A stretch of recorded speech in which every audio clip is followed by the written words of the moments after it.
بسم الله الرحمن الرحيم وينجي الله الذين اتقوا بمفازتهم لا يمسهم السوء ولا هم يحزنون الله خالق كل شيء وهو على كل شيء وكيل له مقاليد السماوات والأرض والذين كفروا بآيات الله أولئك هم الخاسرون قل أفغير الله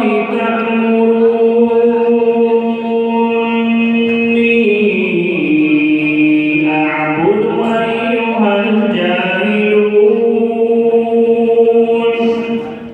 ولقد أوحي إليك وإلى الذين من قبلك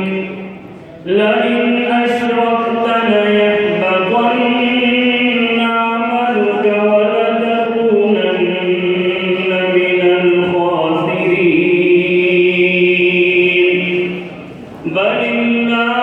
فاعبد وكن من الشاكرين وما قدر الله حق قدره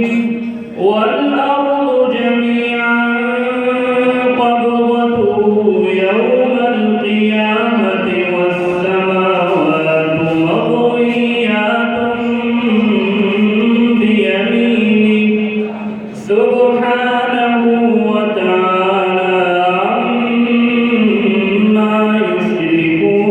يشركون ونفخ في الصور فصعق من في السماوات ومن في الأرض إلا من شاء الله ثم